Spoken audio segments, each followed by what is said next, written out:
Class 9 के maths की नई बुक है गणित बंजारी। इसका चैप्टर नंबर 2 लीनियर पॉलिनोमियल के एक्सरसाइज से 2.2 के क्वेश्चंस को कर रहे हैं। इस वीडियो में हम लोग क्वेश्चन नंबर 5 to 7 के सॉल्यूशन को करेंगे। अगर इसके पहले के क्वेश्चन की सॉल्यूशन की वीडियो आपने नहीं देखी तो नीचे कमेंट बॉक्स में मैंने उसका लिंक दे दिया है, पूरे प्लेलिस्ट का लिंक दे दिया, वहां से आप सारे क्वेश्चंस को सॉल्यूशंस को देख सकते हो। मैं आपका शाहिद सर और आप देख रहे हैं द कैल्सीफाई चैनल। चलिए स्टार्ट करते हैं। Question number 5। Ruby has 3 times as many 2 rupee coins as she has 5 rupee coins. If she has a total of 88 rupees, how many coins does she have of each type? तो देखिए question को पहले easy language में समझेंगे कि question क्या कह रहा है। रूबी कोई लड़की है, उसके पास 3 टाइम्स 2 रुपी के कॉइन्स हैं। किससे 3 टाइम्स? 5 रुपी के कॉइन से, यानी 5 रुपी के कॉइन से 3 गुना ज्यादा 2 रुपए वाले कॉइन से। ठीक है, अब कह रहा है if she has total 88 rupees, अगर उसके पास टोटल अमाउंट जो है, वैल्यू जो है वो 88 रुपीज है, तो उसके पास 5 रुपए वाले और 2 रुपए वाले कॉइन्स कितने कितने हैं, ये पूछ रहा है। ठीक है, तो चलिए सॉल्यूशन स्टार्ट करते हैं।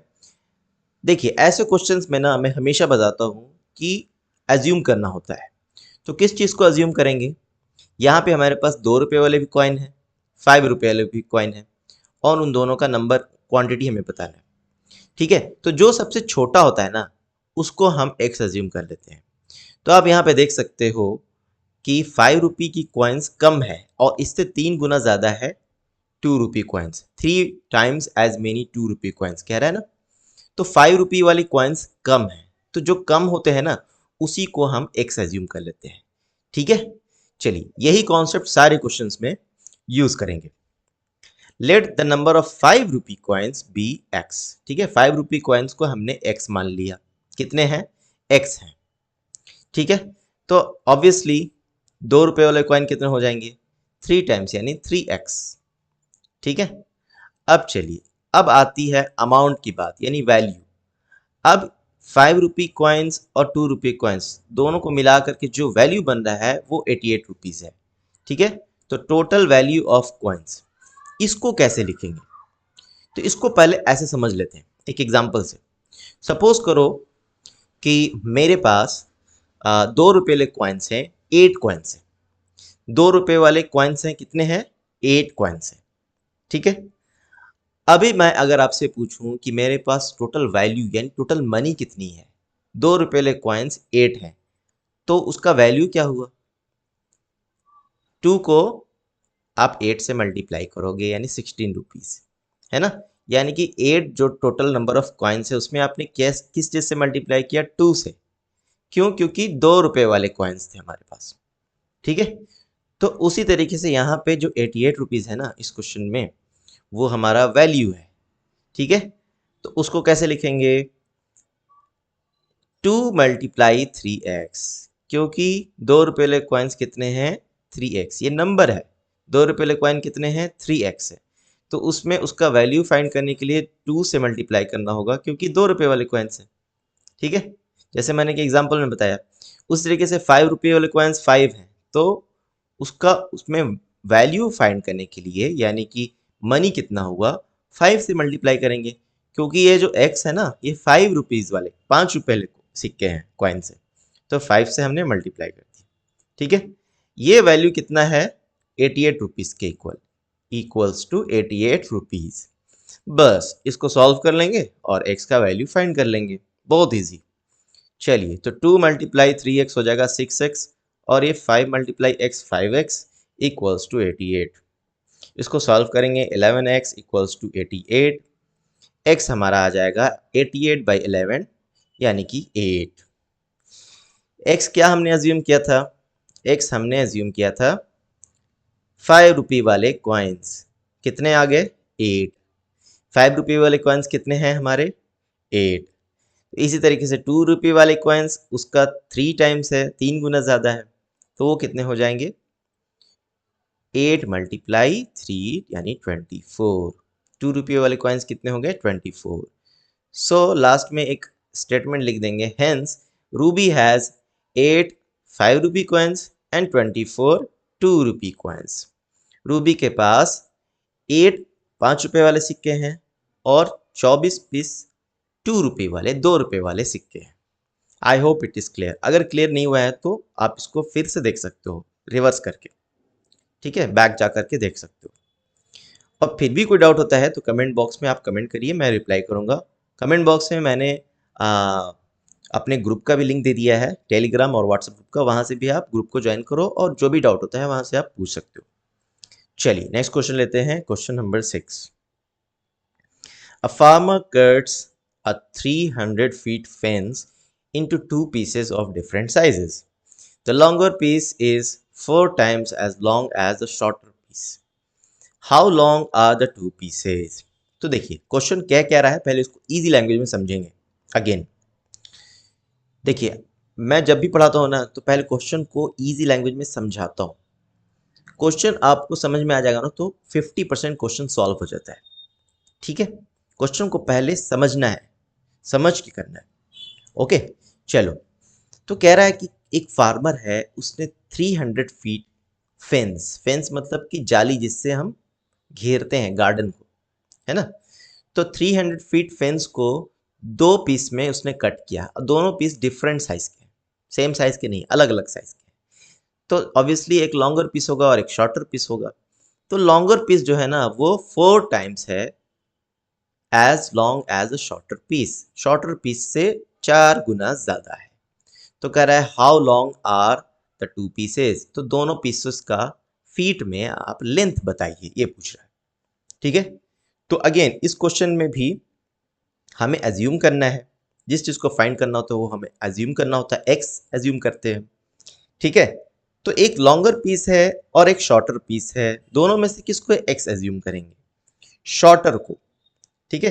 फॉर कन्वीनियंस, आसानी के लिए मैं हमेशा कहता हूं कि शॉर्टर जो चीज छोटी है, जैसे पिछले क्वेश्चन में 5 रुपए वाले कॉइन्स कम थे, 2 रुपए वाले कॉइन्स 3 गुना उससे ज्यादा थे, तो हमने 5 रुपए वाले कॉइन को एक्स एज्यूम किया था। Number of 5 rupee coins be x, ये हमने एज्यूम किया था। उसी तरीके से इस क्वेश्चन में भी जो छोटा पीस है, जो शॉर्टर पीस है, उसको हम एक्स एज्यूम कर लेंगे। तो चलो सोल्यूशन करते हैं। Let the length of the shorter piece be x, तो लॉन्गर पीस ऑब्वियसली क्या हो जाएगा, 4 टाइम्स दिया हुआ है क्वेश्चन में, तो 4x हो जाएगा, ठीक है। अब कह रहा है, अब देखिए, अब इन दोनों को अगर हम शॉर्टर पीस और लॉन्गर पीस को ऐड कर देंगे तो वो 300 फीट ही तो हो जाएगा, क्योंकि इसी को कट करके तो हमने लॉन्गर और शॉर्टर पीस बनाया है ना। दोनों को ऐड कर देंगे, 4x plus x, x plus 4x equals to 300।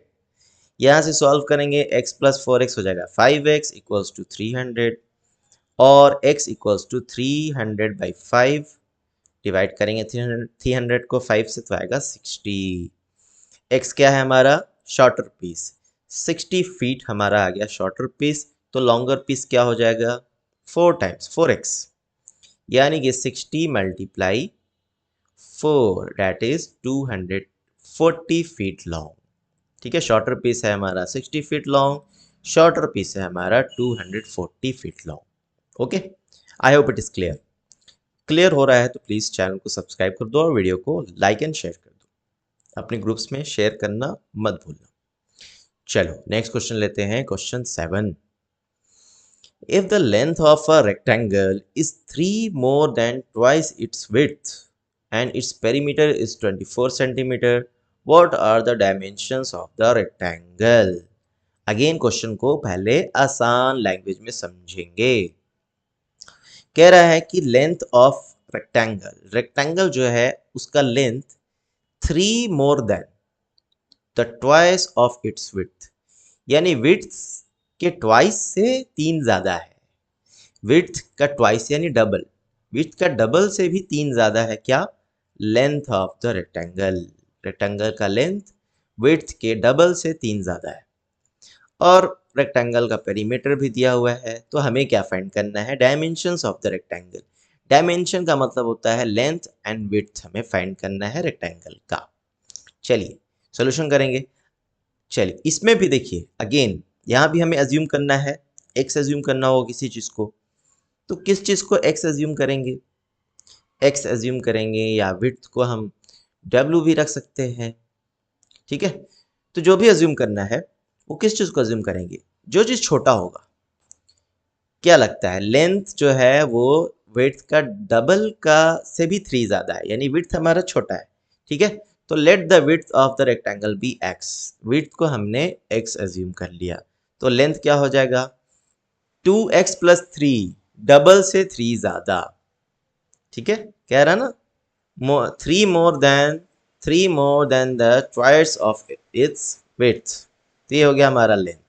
अब है पेरीमीटर। पेरीमीटर ऑफ रेक्टेंगल का क्या फॉर्मूला होता है, 2 इंटू लेंथ प्लस ब्रेड्थ या width. B is for width और ब्रेड्थ। ठीक है, इसको पुट कर देंगे हम यहाँ से, विड्थ का वैल्यू x और लेंथ का वैल्यू 2x प्लस 3 इस फॉर्मूला में। पेरीमीटर हमारा दिया हुआ है 24। ठीक है, लेंथ हमने रख दिया 2x प्लस 3, विड्थ हमने x रख दिया और ये 2। अब इसको सिंप्लीफाई करेंगे, ये हो जाएगा हमारा 2x प्लस x 3x और ये वाला 3। ठीक है, अब इसको अगेन सॉल्व करेंगे, यानी कि इस ब्रैकेट को ओपन कर दिया तो 2 इस 3x से मल्टीप्लाई हो गया, है ना, डिस्ट्रीब्यूटिव प्रॉपर्टी। तो ये हो गया 6x और फिर ये 2 यहाँ भी तो जाएगा, तो इस 3 से मल्टीप्लाई हो तो ये 6 हो गया। ठीक है, इसको सॉल्व करेंगे, 6x हमारा हो जाएगा 24 माइनस 6, यानी ये 6 इस साइड जाएगा तो माइनस 6 हो जाएगा ना, ट्रांसपोज हो जाएगा तो 24 माइनस 6 18 हो जाएगा। ठीक है, अब x हमारा क्या आ गया 18/6 यानी 3। x हमारा हमने क्या एज्यूम किया था, विड्थ क्या आ गया हमारा 3 सेंटीमीटर और लेंथ क्या हो जाएगा, x का वैल्यू यहाँ पे हम पुट कर देंगे तो हमारा लेंथ भी आ जाएगा। लेंथ हो जाएगा हमारा 2 मल्टीप्लाई x हमारा 3 आया है प्लस 3, उसको सॉल्व करेंगे तो ये आ जाएगा हमारा 9 सेंटीमीटर। ठीक है, क्लियर है बच्चों। आई होप कि वीडियो से कुछ फ़ायदा हुआ है, और अगर सच में फ़ायदा हुआ है तो प्लीज़ चैनल को सब्सक्राइब कर दो। मिलते हैं नेक्स्ट वीडियो में। इसका जो नेक्स्ट एक्सरसाइज सेट है उसके वीडियो का भी लिंक मैं नीचे कमेंट बॉक्स में दे दूंगा और डिस्क्रिप्शन बॉक्स में भी, इस वीडियो के डिस्क्रिप्शन बॉक्स में दे दूंगा। मिलते हैं नेक्स्ट वीडियो में, बाय।